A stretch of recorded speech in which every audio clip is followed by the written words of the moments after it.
My name coming out your mouth, then I feel flattered. Cause when they stop talking about you, then you don't matter.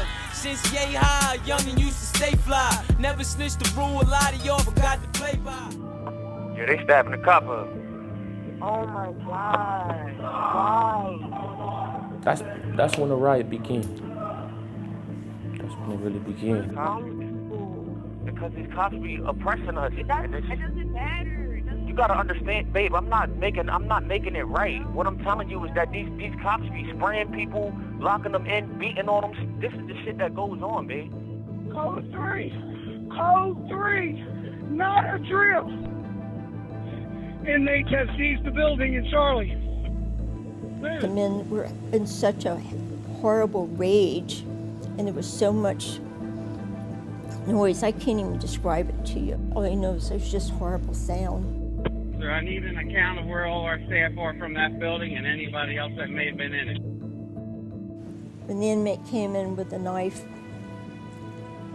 I have to admit I was so scared I couldn't even identify who it was. He said, "Miss May, I don't want to hurt you, but if you don't do anything I tell you to do, I will have to stab you."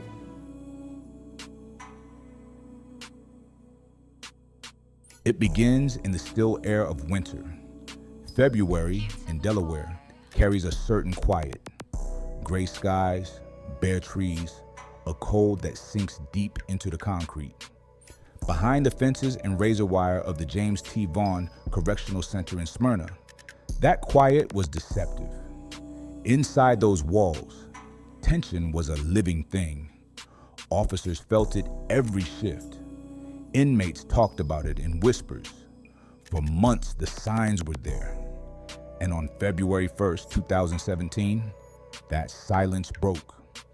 The Vaughn Correctional Center was the largest prison in Delaware, holding nearly 2,500 inmates across different levels of custody, from low-security offenders to men serving life sentences. It was built for order, but by 2017, the system was stretched thin.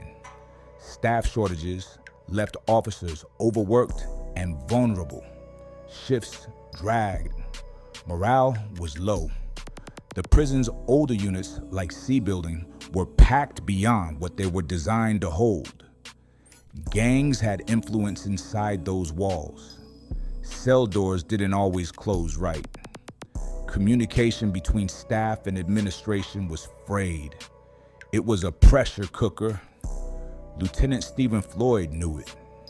He had worked at Vaughn for years, a veteran officer with the kind of instincts that came from experience. He saw the danger building long before that February day. 2 weeks earlier, he had filed a report about a group of inmates he believed should be separated. It was a warning that went unheeded. He said they were organizing, forming alliances, shifting power in a way that didn't feel right. It wasn't the first time his voice was drowned out by bureaucracy. That morning, C Building was restless. Around 10:30 a.m., officers began routine movements, escorting inmates to classes and work assignments. The building held more than 120 men that day. As the group returned to their tier, a few inmates lingered behind, their eyes fixed, their tone cold. Then, in a sudden and practiced motion, they moved. Within minutes, the routine was gone. Inmates turned on the officers, overpowering them. Lieutenant Floyd and 3 other staff members were taken hostage. The riot had begun. The doors slammed shut. Inmates dragged heavy objects to block entryways, tables, bunks, storage carts. They smashed security cameras, ripped out phones, and seized the control room. Radios crackled before going silent. The first distress call came from another unit. "They've got C Building," someone said. "We've lost contact." Inside, chaos spread fast. Inmates grabbed makeshift weapons, sharpened metal, broom handles, broken glass. Some covered their faces with cloth. Others shouted demands. A handful seemed to take charge.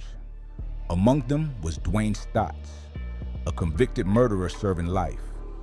He was intelligent, organized, and vocal about prison conditions. He had complained before about how inmates were treated, about the lack of programs of respect. Now, in his mind, it was his moment to force change. The inmates forced the hostages to the ground, tied their hands, and began beating them. Floyd took the worst of it. Witnesses later described how he was targeted because of his rank, his reputation for discipline, and his refusal to back down. They beat him with metal objects, kicked him, and dragged him into an office. Hours later, he would be found dead. Outside the building, the prison went into lockdown. Sirens blared, tactical teams mobilized. The warden called in state police and negotiators. The governor, John Carney, was briefed almost immediately. He had been in office less than a month. Now, the first crisis of his term was exploding live on radio scanners and news feeds. Through the day, negotiators spoke with inmates by phone. The demands were scattered: better education programs, access to health care, and an end to what they called inhumane treatment. But behind the rhetoric was violence. One hostage, a counselor, later recalled being forced to her knees for hours. She prayed quietly, listening to the sounds of destruction echoing through the corridors. As night fell, temperatures dropped outside, but the heat in C building only grew. Tactical teams staged around the perimeter. They used drones and small cameras to watch movements inside. Every hour that passed raised the risk for the hostages. Commanders debated storming the building, but they knew any move could spark executions. The standoff stretched into the early morning. At dawn on February 2nd, the decision came. After 18 hours, the command team authorized the breach. Tear gas filled the air as armored officers advanced. They cut through doors and stormed hallways, shields raised. Gunfire echoed once, then silence. When they reached the hostages, they found 3 alive. Floyd was gone. His body was discovered in an office, lifeless, bruised, and beaten. He had been killed hours earlier. The prison went silent again, but this time, it was the heavy silence that follows loss. Officers stood in the cold, outside C building as the news spread. Delaware had lost one of its own. In the days that followed, the state scrambled for answers. Reporters gathered at the gates. Families of inmates called, desperate for information. Inside, officers struggled to process what had happened. Some returned to work. Many didn't. They couldn't walk those same halls without hearing the echoes of that day. Investigators began piecing together the timeline. More than 100 inmates were interviewed. The stories painted a picture of chaos and control, of men driven by anger, ideology, and desperation. Dwayne Staats soon claimed responsibility in court. He said he planned the riot to force change, to make the system listen. To him, Floyd's death was collateral damage. The trials that followed dragged on for years. 16 inmates were charged with murder, kidnapping, and riot.